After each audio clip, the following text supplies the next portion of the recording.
ইতিমধ্যেই রাজ্যের প্রতিটি আসনে তৃণমূল কংগ্রেসের প্রার্থীদের নাম ঘোষণা করে দিয়েছে দল। তো সেই প্রার্থীদের মধ্যে বেশ কিছু চমক আছে, নানা রকমের কায়দা আছে, স্ট্র্যাটেজি আছে এবং বিভিন্ন সিটে কোন প্রার্থী দেওয়া হলো এবং কেন দেওয়া হলো, আগের বারের প্রার্থী যারা ছিলেন তাদেরকে রাখা হলো কেন, বা যদি তাদেরকে না মনোনীত করা হয় তাহলে মনোনীত করা হলো না কেন, এই নিয়ে পুঙ্খানুপুঙ্খ চুলচেরা বিশ্লেষণ করেই মঙ্গলবার 4টে অর্থাৎ বিকেল 4টে তৃণমূল নেত্রী মমতা বন্দ্যোপাধ্যায় ঘোষণা করে দেন যে তৃণমূলের 291টি আসনের প্রার্থী তালিকা। এই প্রার্থী তালিকায় একাধিক চমক আছে, যেমন পুরনো এবং নতুনের মিশেলে প্রার্থী তালিকা তৈরি করা হয়েছে, তেমনি দেখতে পাওয়া যাচ্ছে যে আরও নানা রকমের ঘটনা, নানা রকমের ঘনঘটা তৈরি হয়েছে। সব মিলিয়ে বলা যেতে পারে যে অত্যন্ত বড়সড় ঘটনা ঘটতে চলেছে রাজ্য রাজনীতিতে, কেননা তৃণমূল কংগ্রেসের হাতে থাকা এই আসনগুলি অত্যন্ত গুরুত্বপূর্ণ ঘটনা। যে এই আসনগুলি কি হবে, যেই আসনগুলি আছে সেই আসনগুলি থাকা সত্ত্বেও অন্যান্য কিছু কি গণ্ডগোল করবে, অন্য রকমের ঘটনা কি ঘটবে, সব মিলিয়ে বলা যেতে পারে যে না, এবার কি হতে চলেছে প্রতিটি আসন দেখেই মোটামুটিভাবে একটা স্থির হয়ে যাবে যে কি হতে চলেছে এবং আগামী দিনে ভবিষ্যৎ কী।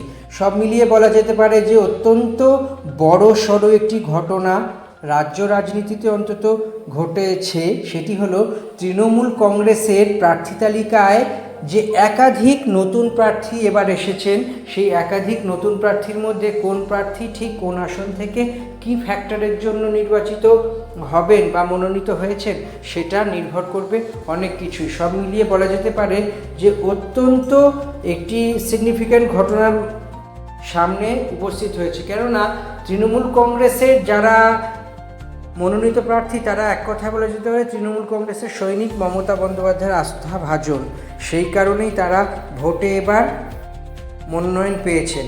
সব মিলিয়ে অত্যন্ত একটি গুরুত্বপূর্ণ বিষয় হল মমতা বন্দ্যোপাধ্যায়ের যে কয়েকজন সৈনিক ইদানিংভাবে তৃণমূল কংগ্রেসের ক্ষমতায় বা অল ইন্ডিয়ার বিভিন্ন জায়গায় আছেন, তাদের মধ্যে অন্যতম হল বেলেঘাটার বিধায়ক পরেশ পাল।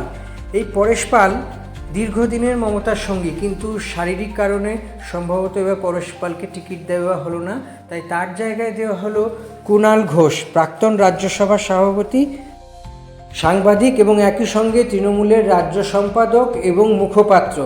সব মিলিয়ে বিগত কয়েক বছর ধরে তৃণমূলের অনুগত সৈনিক হয়ে কাজ করছেন, মাঝে হয়তো একটি দুটি বিষয় নিয়ে আলাপ আলোচনা করেন এবং সেটি সোশ্যাল মিডিয়ায় অত্যন্ত বড়সড় প্রভাব বিস্তার করে, কিন্তু তা যদি না হয়ে থাকে এই দিকে বলা যেতে পারে যে কুণাল ঘোষ অত্যন্ত বড়সড় একটি চরিত্র হয়ে উঠতে পারেন, কারণ বেলেঘাটা আসন থেকে তাকে মনোনীত করা হয়েছে। তিনি বেলেঘাটারই ভোটার এবং বেলেঘাটার বিভিন্ন প্রান্ত থেকে তিনি জয়লাভ করার যে একটা প্রচেষ্টা, সেই প্রচেষ্টা চালিয়ে যাচ্ছেন, সম্ভবত মরিয়া হয়ে উঠছেন, কেননা কুণাল ঘোষ রাজ্যসভার সাংসদ এবং একজন সংগঠক হিসেবে গত বিধানসভা লোকসভায় প্রচুর পরিমাণে পরিশ্রম করেছেন এবং তারই ফলস্বরূপ বলা যেত, এবং বিভিন্ন ক্ষেত্রে আরজিকর ইস্যুই হোক বা অন্য কোনো ইস্যুতে দলের হয়ে ব্যাটন ধরেছেন এবং বিরোধীদের ভীষণ রকমভাবে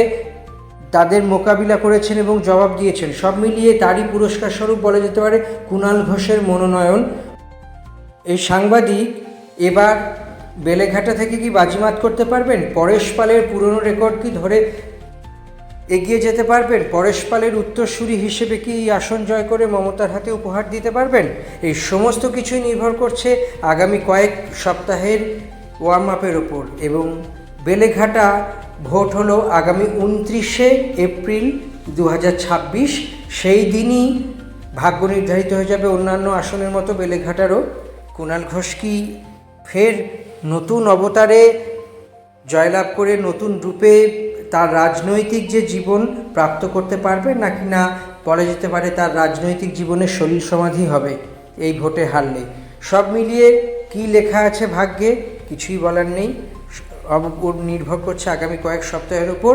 এই কয়েক সপ্তাহ কীরকম প্রচার হবে, কীরকম পাবলিকের ওপর এফেক্ট হবে এবং মানুষের ভাবনা চিন্তা কতখানি প্রভাবিত হবে তারই ওপর নির্ভর করবে কুণাল ঘোষের ভবিষ্যৎ।